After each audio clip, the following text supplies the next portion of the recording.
Hello, our friends, Evolutionary, EEARTS, Heart's Home family. Hello there, welcome back. Welcome back, guys. Make sure you are subscribed, and thank you for sharing these videos to help us to awaken as many as possible. Definitely, we want to get this information out there so that people understand what's going on. At the moment, the Schumann resonance is relatively calm and quiet. That may very well change. Anything can happen in these times. It sure can. And what we do have is a CME that's supposed to be coming in, glancing below, they say again. Any energy from the sun is transformational and very, very welcomed, although it can, of course, help us to face that which we must purge and get rid of as we are moving into an all-new era. We are, and there's a lot of very curious planetary alignments, which some of them have definitely highlighted themselves. And we are aware of this incoming CME, and there is a lot of buzz about the 777 portal, and we wanted to talk a little bit about that. What does it mean? There's so much information out there. How do we narrow it down for just us? Well, it's all about consciousness. It's all about growth.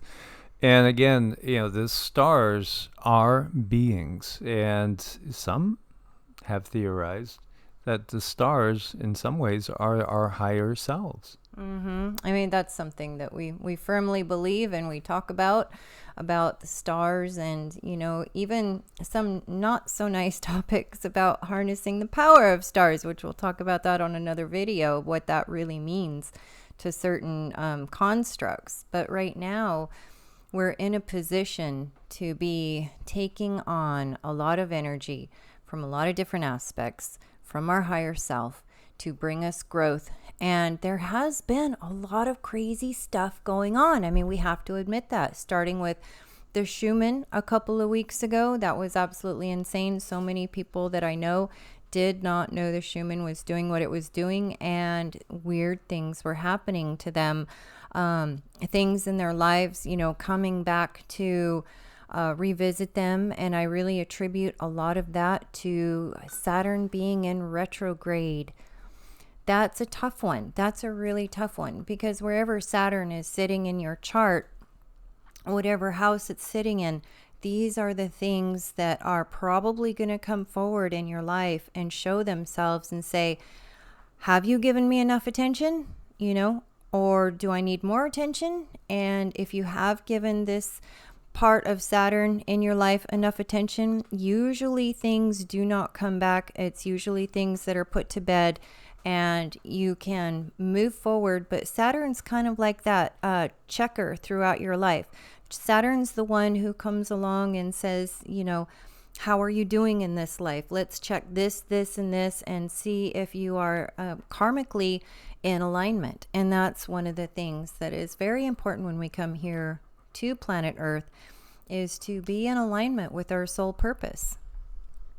Absolutely. And, again, 777 is thought of in some ways as a Sirian portal. And when we look at the star Sirius and Sirians, and we think, immediately my train of thought goes back to the Golden Age. It goes back to Aset, who most of the world knows as Isis. And, these are benevolent beings that came here in the Golden Age to help the Earth as the Earth was reborn from Tiamat and the destruction of Tiamat. When you see the depiction of the serpents, and their energy is representing, again, the Kundalini energy. Here you have a serpent coming right out of the pineal gland. That's not arbitrary. That's depicting that Isis, Aset, is a very, very powerful being that has so much wisdom and healing capability. That's why she came here. And we've shared with you guys that the first incarnations that Cindy and I had was at that time. We came with them, and our first incarnations here on Earth were after that. So we came to Earth for the first time in the Golden Age ourselves, and we've been reincarnating here on Earth since then. And looking at these photos of the Golden Age, they're always flashing the serpent, and there's so much jewelry, and there's so much so many things to, when you look at someone and the jewelry that they're wearing, how they portray themselves really has a lot of meaning, and it has a lot of purpose. And our energy body is one of the most important things that we carry with us, even though we can't see it, can't always feel it. That is what is forming our bodies. So when we have traumas or when we have setbacks in life, that can create kind of a waveform in the energy body, which then creates certain things that can happen to you in a way that is not in alignment. And that's really something very difficult to explain. That just means that instead of getting the direct energy coming into your body so that you're congruent with your surroundings, things are having to take another path. And whenever anything has to take a path other than the most direct path, that kind of throws us off our course. So that's why we need to go back and heal these things, mend these things, and put things in a way so we can be in alignment. But going back to the jewelry, going back to the energy body, these beings understood the jewelry that they wore held their energy bodies in place, and they were very influential in a positive way. You know, people, they were leaders because people could feel this energy about them, this magnetic energy to almost emanate them. And it was all about positivity. It was all about balance. It was all about showing beings a positive way moving forward and how to do things.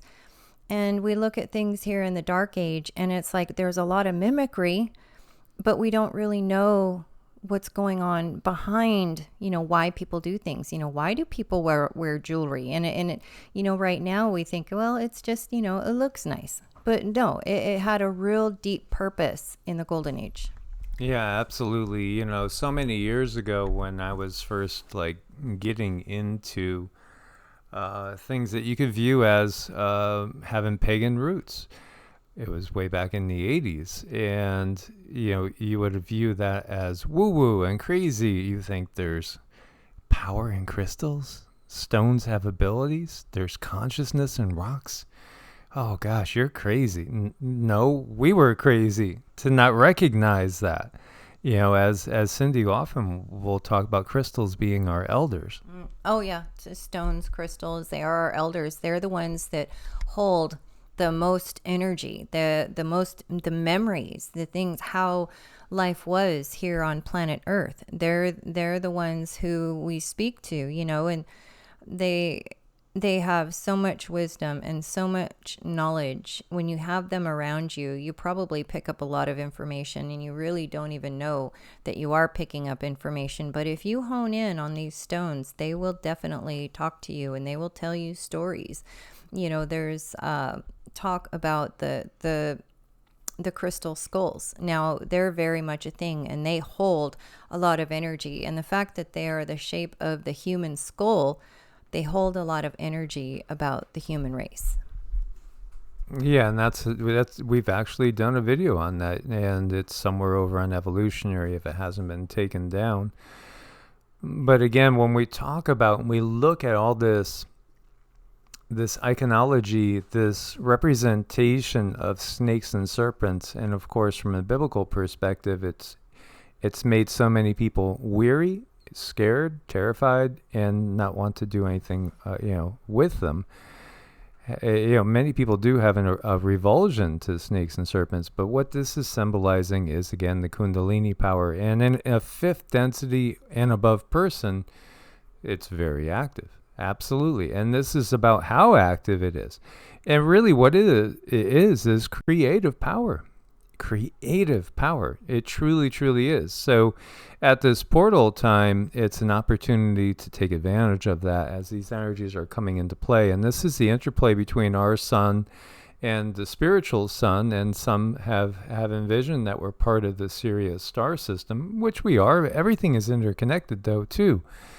And again, the Sirian entities that came to Earth were some of the first ones to truly, truly help and guide us and teach us. And so all their teachings have been in the Dark Age put aside, pushed away, there's other amazing beings like the Arcturians and so many others that have come and helped and guided us along the way, tried to and did during the higher frequency ages, guide us, tell us about the mysteries.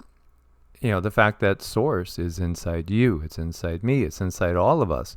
We all have a little of that creative potential that source has. And we can create things with our thoughts. And we had talked about graven images, and I mean to do a video a little bit more in depth on the fact that you can infuse statues and things. It was actually a common practice and one of the reasons why you see gargoyles all over the place is you can create your own watchers, you can create your own property guardians, you can place statues, you can charge the statues many different ways: sunlight, moonlight, with intention, using crystals. You can ground and root. A powerful way would be to do some Qigong standing and draw a lot of life force energy, then send the life force energy into the statue. You can name it, and you can set it with the intention that's going to guard your property. And yes, when people come on your property, if there's a thief that's coming and starts to walk closer to the property, that thief is probably going to get this weird feeling like it's being watched. And this thief is going to know, for some strange reason, I feel like I shouldn't go on this property. They won't understand that there's a being that you have literally created with your intention to use as a guardian of that property. But they'll just get the feeling that they better move on somewhere else. All of this information has been taught to us, and it's a time where we're in a phase where we are remembering. And all of this, it has so much to do with being in alignment. When I heard about this energy, this CME incoming, because I want to kind of break it down to a point where we can just simply understand the basics of it. Just understand, what's this about?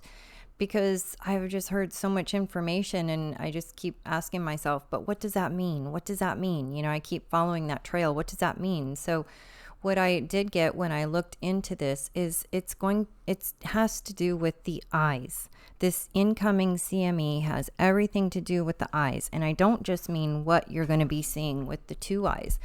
This is your perceptive ability. So there's going to probably be things in your life that you are going to have a shift and change in perception closer to higher self, providing you are working on your traumas. This is how you grow, and this is how you gain in this life, is facing those things that are oh so painful. If you're ready, and there is no judgment. If you're not ready, you're not ready. So you give it more time and try again when the time comes, and you'll know when the time comes. It will actually come to you, and it'll say, okay, let's face this again. Let's see how we're doing here. And I just love that about these energies, because there is no judgment. We live in a world, in a 3D realm, where everything is judged on a scale. It's like, this is good and this is bad and this is pretty and this is ugly. And it's like everything is in competition. And I don't know, it just makes me uncomfortable to live in a world like that. I just want to live in a world where I can be, and I can find understanding, and I can go within, and I can make sense of things.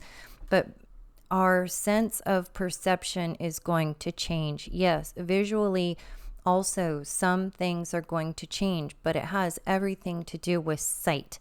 And that's something that within us is helping move us into alignment to a greater truth. So I hope that helps some people understand the information about the portal, the alignment, the planets, what's at the crux of it, what's the meat of it, and it's our sight.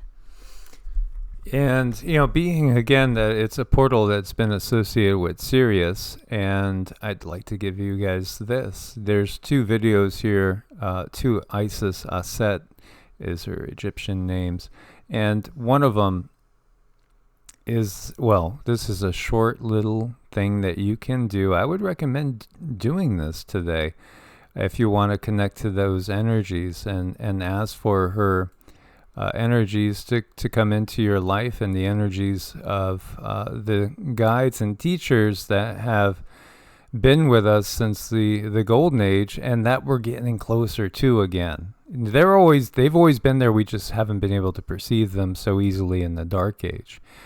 And so this is the prayer of awakening to Isis, Aset. I'll put the links there.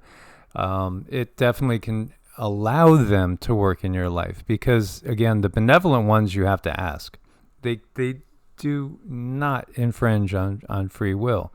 They hold that very, very high. So you have to ask, for them to come into your life. Right. That's probably one of the highest things that they abide to, one of the highest karmic laws they abide to. There is absolutely no interference. So if you are in need of assistance, if things aren't quite feeling right in your life, you can reach out to them. You can ask for assistance. And it's not like they come and do it for you. No. But you will find a way, and you will find a path to see that you can take to help you resolve whatever issues you're going through right now. Absolutely. So as always, guys, much love, God bless, and namaste. Namaste.